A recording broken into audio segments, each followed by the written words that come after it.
Anne.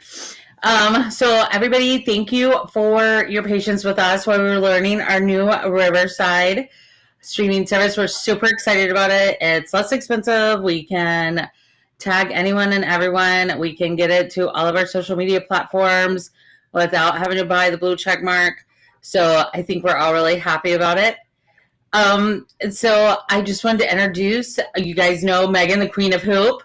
We know Candy Kane, the heartbeat of us and of South Florida Tribune. And then my Magnolia down there, Miss Carrie Johnson. She may look gentle, but she's tough. And that's why we're Chicks and Salsa, because chicks aren't always sweet. We are spicy. And then we have my buddy, now Oliver friend, Adam Lermise. And Adam is here. We met. Adam likes to tell everybody, so I'll tell it now.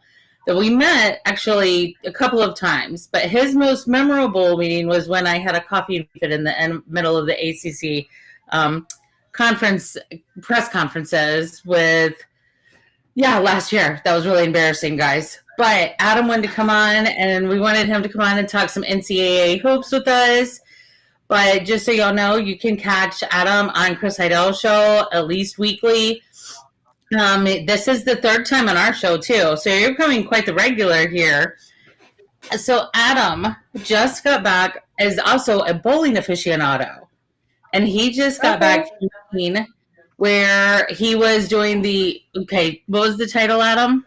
The PBA Elite League from historic Bayside Bowl in beautiful Portland, Maine, where I ate my fair share of lobster and other food. That's awesome. That's awesome. Yeah, it's like really cool to be with you guys here once again, and first time here with the Queen of Hoop.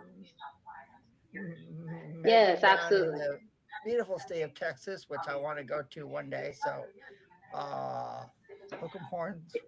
Yes. Oh, yes. You're already on my good side. Thank you. It was a rough football weekend. I'll say that for Texas fans, but I'm really looking forward to the women's basketball season. I think we have something really special. So, we can go ahead and get into the football questions. And so last year we had South Carolina winning another championship. They defeated Iowa. It was a really great season, record-breaking season there at Iowa, and just tons and tons of viewership this year. And I want to say tons of parity as well. There was, we had teams that were in the Pac-12 that are now going to be a part of the four bigger conferences, but UCLA, USC, they were absolutely in the running last season, as well as Texas. So just a really exciting season. I think they continue to build off of last year. What were your thoughts about last year's championship? Adam? Well, for me, no more Caitlin Clark, since she's now in the WNBA after winning Rookie of the Year. South Carolina does not have an easy schedule this year. They have to face Texas, neutral site twice against NC State and Charlotte, have to face UConn at home. So can they go undefeated? I'm going to say no. Interesting. Y'all know what happened last year against Tennessee and Greenville, South Carolina. Mm-hmm. Alrighty. So any other takes? Carrie? Any other? Yeah. Adam, would you mind to run through the top 10 teams in the preseason and your rankings on them? Sure. Starting, well, first of all, we'll go 10 through 1. I'm going to give it according to the AP poll, which was released this week. Starting off at number 10 is the Oklahoma Sooners out of the SEC, which will have a record 11 games on national television. Coming in at number 9, coming in at number 9 is the NC State Wolfpack, who was picked second in the ACC poll, who faces South Carolina in Charlotte at the LI tip-off. Number 8 is the LSU Tigers, led by fourth-year head coach Kim Mulkey, who we all remember winning a national title at Baylor and no injuries this year. You have coming in at number 7. You have the Notre Dame Fighting Irish, led by preseason ACC Player of the Year Hannah Hidalgo. Oh, yeah. Number 6 is at number 6. You've got the Iowa State Cyclones, who are picked second in the Big 12 preseason poll, and they should be a good year for them in Ames. Number 5, coming in at number 5, the team from Westwood, the UCLA Bruins, who are picked number 2 in the preseason Big 10 poll. Number 4 is coming in at number 4, Megan's team, the Texas Longhorns, who should give South Carolina some fits in the SEC this year. And now we got the podium. Starting off at number 3, led by sensational sophomore Juju Watkins, who is the preseason Player of the Year in the Big 10, the USC Trojans. Number 2, she's back.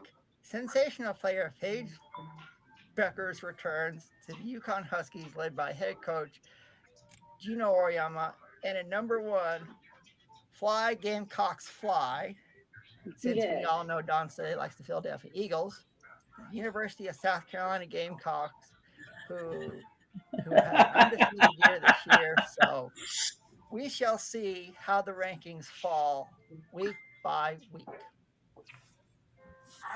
I love that. Do you agree with the rankings? Would you change anything personally? No, I agree with the rankings, Carrie. I think, I agree with the rankings. So,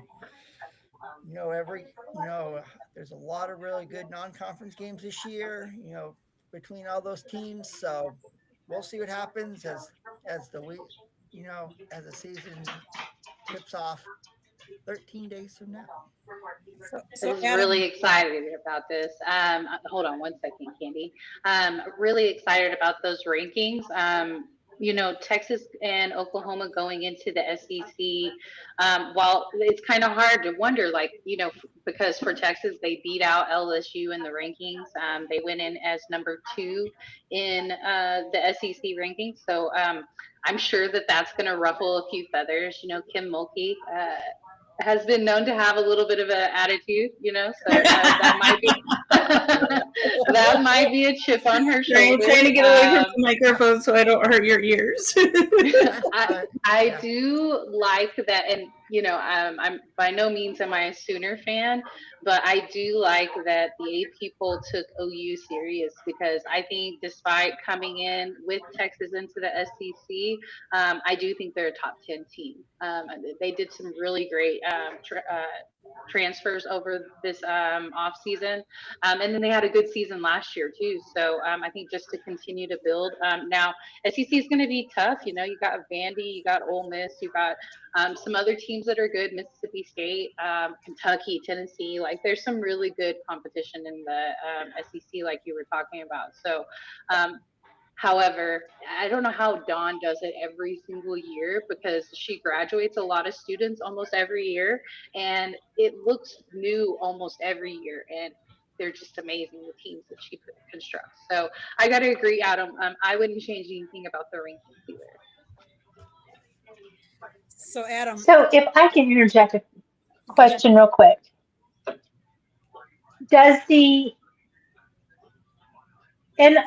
transfer portal affect any of these, do you think? Can it change? Or was your question? I'm sorry. No, it's okay. I was going to tell everybody that there was almost 1,000 players that used the transfer portal to change teams this offseason. So I think that and some of the coaches retiring automatically will affect college hoops. I mean, it's affected football. It's affected all of them. I think we've seen, how can we not talk about Bennett retiring because at the age of Mhm. what, 55, because of how college sports has changed. So I think that also plays a role in all of, women's college basketball. But Adam, are there some dark horses that we should be watching for besides that top 10? Yeah, I've got my 5 mid majors you need to look out for. Starting with number one, we go to Conference USA, to Murfreesboro, Tennessee, where Coach Rick Instel has the Middle Tennessee State Blue Raiders, who are picked to win Conference USA. And they have some really good key non-conference matchups. They host the they host the Grand Canyon Lopes, who are picked to win the Western Athletic Conference this year. Okay. They go Then they go to Tennessee. They have on a neutral site they face Purdue and Iowa State in Fort Myers, Florida. Then they have a 2-game set where they have to go to Riverside, California to take on the Cal Baptist Lancers, who are picked number 2 in the WAC. Then they have to go up to historic Jadwin Gym in Princeton, New Jersey, to take on the preseason Ivy League favorites, the Princeton Tigers. Right. Number 2, we stay in the South and we go to the Atlantic Sun Conference, where the Florida Gulf Coast Eagles roam at Alico Arena.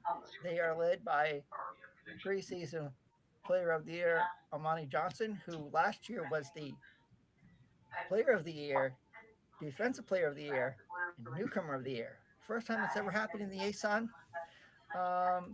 So should be so that's a team you need to look out for in the ASUN. Number 3, we're going to the Summit League, where the South Dakota State Jackrabbits roam in Brookings, South Dakota. They went undefeated in the Summit League last year, and their first 4 games are very daunting. They have to go to Rice, who is tied for second in the preseason American Athletic Conference poll. Then they host 3 really good teams: the Creighton Blue Jays out of the Big East Conference, the Wisconsin Badgers out of the Big Ten Conference. Then they host in the national televised game on CBS Sports Network the Duke Blue Devils. And so that's the team from there. Number 4, we stay out west. And we're going to Spokane, Washington, where the Gonzaga Bulldogs are picked preseason in the WCC. They are led by head coach Lisa Fortier, and they're and they have to go to Stanford, where they will unveil Tara Vanderveer Court. So they host Big Sky favorite Eastern Washington. They host Cal out of the ACC. They host the Wyoming Cowgirls, who are picked number 2 in the Mountain West Conference. Okay. And they have a home and home with Washington State Cougars, a team that went from the Pac-12. Now they're in the WCC, home and home. And then one more team to look out for this year. We're going to speaking of Princeton, let's talk about the Princeton Tigers.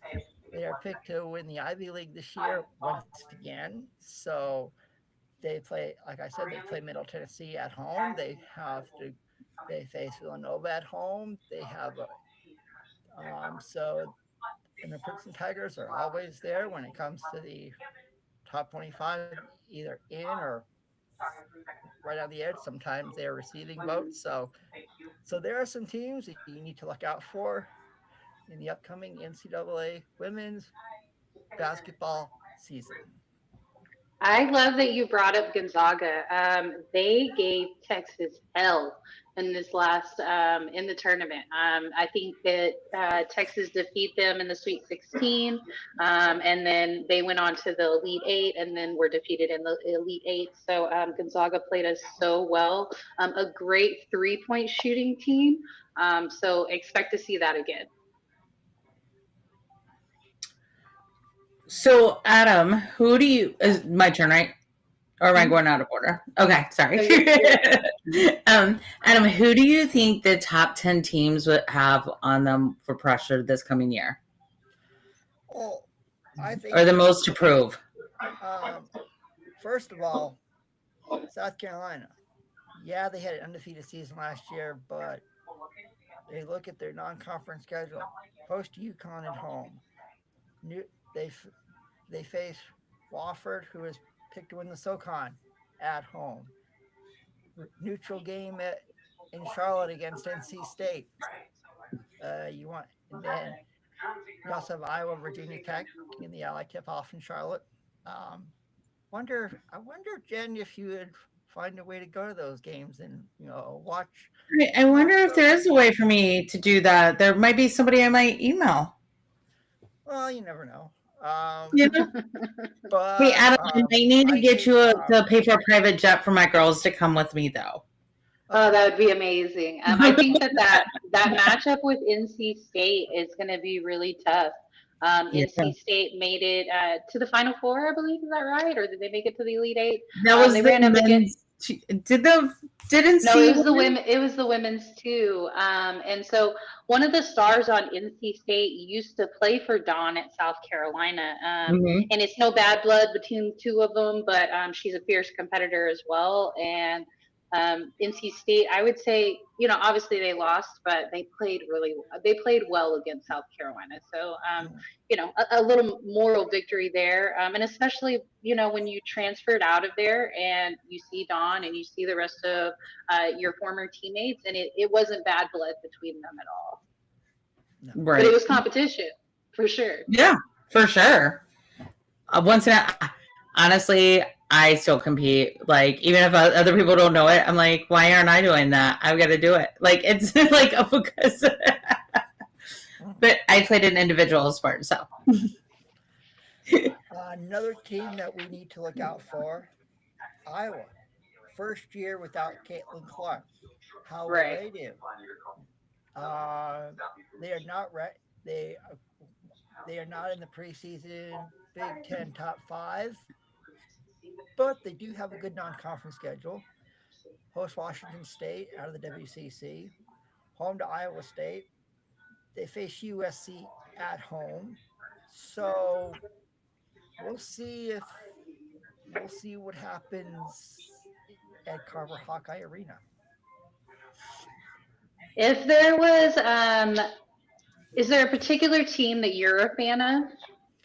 Well, yeah, living here in North Carolina, I could sort of say I could be a fan of the North Carolina Tar Heels, but I'm also from New England, so I go back to the days of Gino Auriemma and the UConn Huskies. What about Boston College? Well, it's called, I am a fan of the UConn Huskies. Okay. So I still remember the games between Gino Auriemma and Pat Summitt. God rest her soul. And all the legendary, in that rivalry. I'm glad it's still going. So I like the UConn Huskies. And of course, I guess I could say when they're not playing each other, Tennessee Lady Vols too. Who do y'all think is the women's basketball conference now? Who's the one to beat? Because I used to feel like it was the Pac-12. I know the ACC is tough. I know the Big 12 is tough, SEC, but it seemed like conference play, the Pac-12 was the toughest. And now that the Pac-12 is gone, who do you feel like is the toughest women's basketball conference now? Adam? I'm going to say the ACC. Notre Dame is tough. North NC State. You've got Cal and Stanford coming in. We know about Stanford and their history. No more trouble. Absolutely. Sad, but SMU, we'll see how they do. So, I actually had a chance to cover SMU a couple years ago in the Sweet 16 of the NIT. They were playing Texas Tech, and I'm about an hour and a half from there. So I went down and covered them, and they lost to Texas Tech But I like their coach there, so I'll be interested to see what they bring to the ACC as well. I think before we get out of here, we're going to run through and do some headlines real quick. So it's been a busy week for sports. On top of NFL, it was week 7. We had the WNBA finals. We had game 5, which is the equivalent to a game 7 in the NBA, on this past Sunday. And New York was able to win this game in controversy for sure. New York wins this one 67-62. Stewie went for 13, 4, and 15. Phoebish went for 13 and 7. Jonquel won MVP finals, and she went for 17 and 6. Nyara had 13 and 7 from the bench, and Sabrina went for 5, 8, and 7. On the Minnesota side of things, he had 22, 2, and 7 off of 0 free throw attempts. McBride had 21, 55. Bridget Carlton had 3, 2, and 6. And Courtney Williams had 4, 3, and 4. So obviously some glaring deficiencies there in the starting lineups. Courtney Williams struggled shooting wise. Carlton struggled shooting wise. Going into overtime, Bridget Carlton and Napisa Collier both had 5 fouls. And so, going into overtime, it was likely somebody was going to foul out. In the last few seconds, he did foul out. So there was a lot of controversy about this. What did you like about the WNBA finals, Adam? That the New York Liberty won after being in a regional franchise for over, I believe this was their 28th year in the league. 28 years, yeah. I remember the days when Rebecca Lobo was there and Kathy Pondexter. They played at Westchester County. Now they play in the Barclays Center. It's like after what, and I know Chris Heidel's watching this, so it's called, he's a fan of the New York Mets, so it's like after what happened to the Mets and the Jets. Right. At least New York City can, be happy about the Liberty.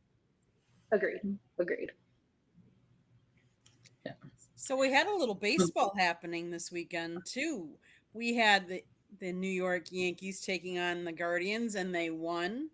So now they will head over from coast to coast. This World Series is going to go. The Yankees head over to LA to play the Dodgers, who took and beat and eliminated the New York Mets. We have Jack Flaherty, who is going to start for the Dodgers in game 1 against New York Yankees ace Garrett Cole, and that takes place starting Friday night. Their series is a 2-3-2 series, so they'll play 2 in LA, then they go to New York for 3 and back to LA if they need to for 2. I think this is definitely what TV and media all wanted, was this coast to coast, the 2 biggest markets in media. I think it should be interesting. I think, Adam, what do you think about World Series? Well, I won a Subway Series myself. Right. But What did Christopher? If you want my pick, I've got to go with the Dodgers since Freddie Freeman was with the Braves, and I am an Atlanta Braves fan. Okay. Mookie Betts was a member of the Red Sox, and for people who don't know, not only is he a good baseball player, he's a really good bowler as well. Awesome. I've gotten a chance, and I had the in 2015 I actually had 2015 I had I went to Reno, Nevada for a bowling event, and I actually got a chance to meet Mookie Betts. So really cool guy. So I have to go with that's cool. the Dodgers to win the World Series. I'm not a fan of either team. Really hate the Yankees, but I will say this: each team has players that I respect on there. I don't think there's anything bad that you can say about Aaron Judge. I love that. Very cool. Mookie Betts, very cool, nice guy too. Shohei, I like him. Yamamoto. There's some really great pitching over there. In LA, and I think that that's going to be the difference maker, because I feel like LA's backups could beat pretty much anybody in the league right now. So if they're at their 100%, like I absolutely think the LA probably has this in the bag. But we did get the 2 best records in baseball this season as that. So I know there were some viewership went down last year because it was the lower seeds that ended up in the World Series. It doesn't happen very often, and I just want to say I'm grateful that my team was one of the lower seeds that made it to the World Series. And go Rangers! Every World Series. Yeah. Very. It'll be Yeah, exciting. you're an Astros fan.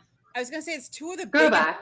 It's two of the biggest players in baseball. I mean, Right. Judge and Mhm. Ohtani, Yeah.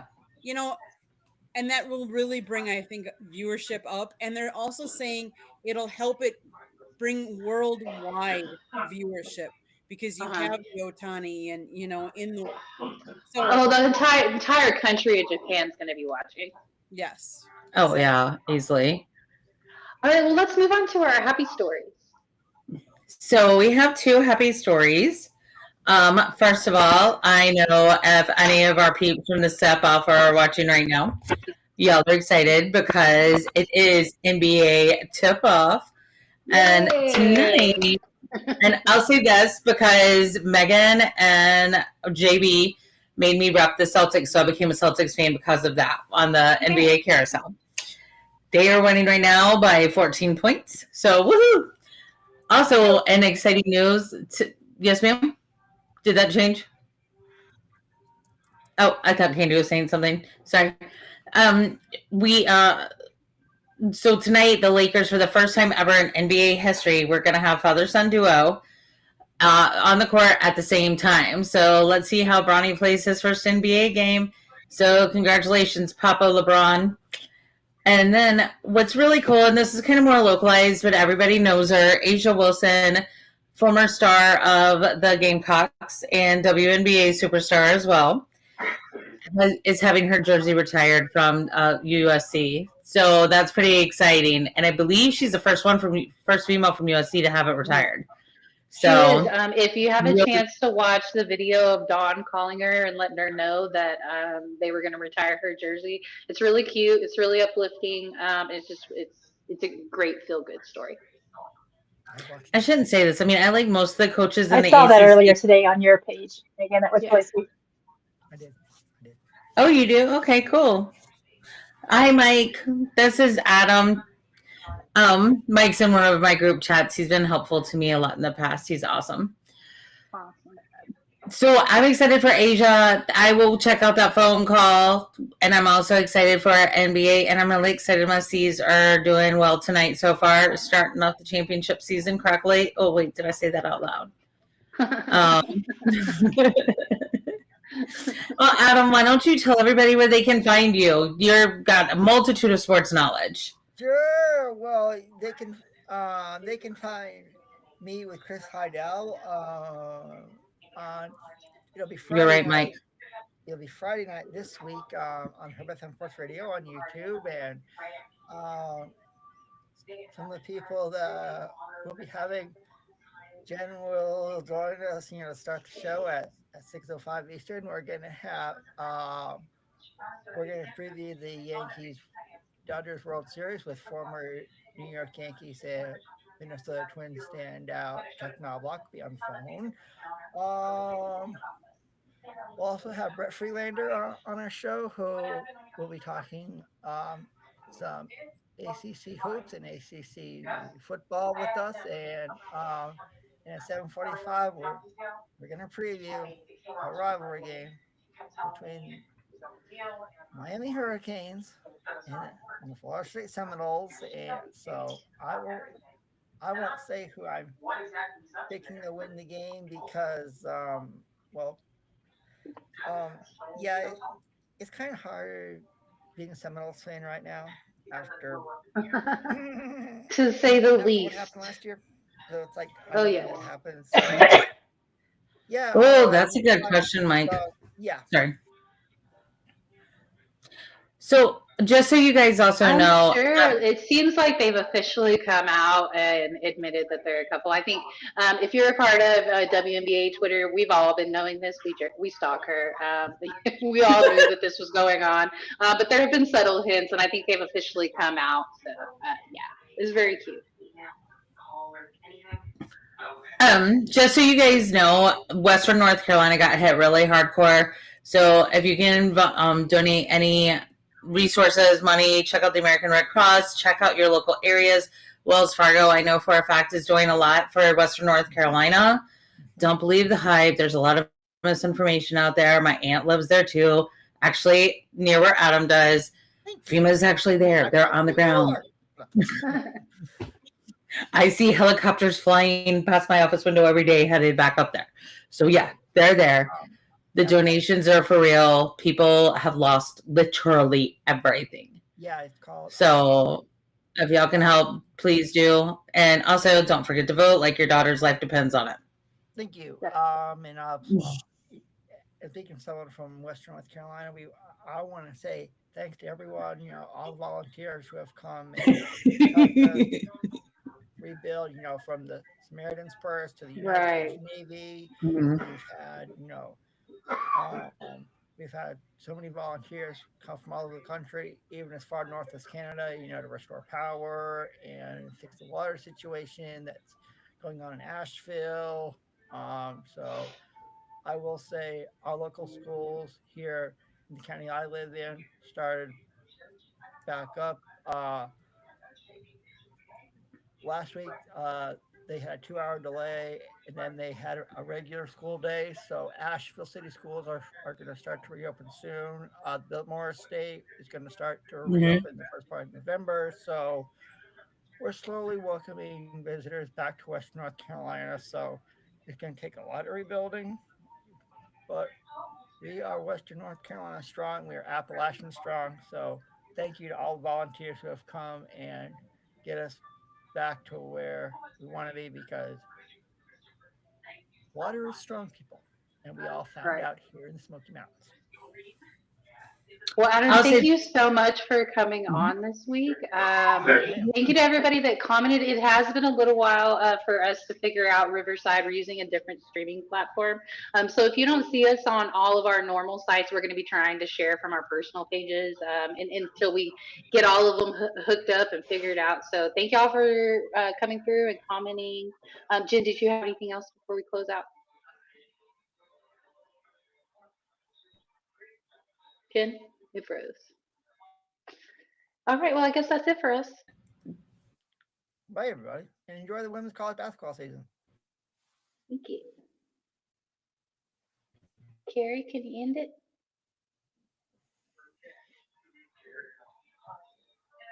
Here.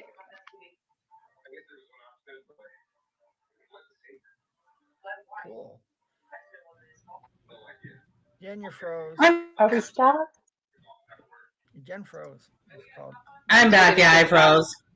Yeah. Did you get it? We're still live, y'all. Okay.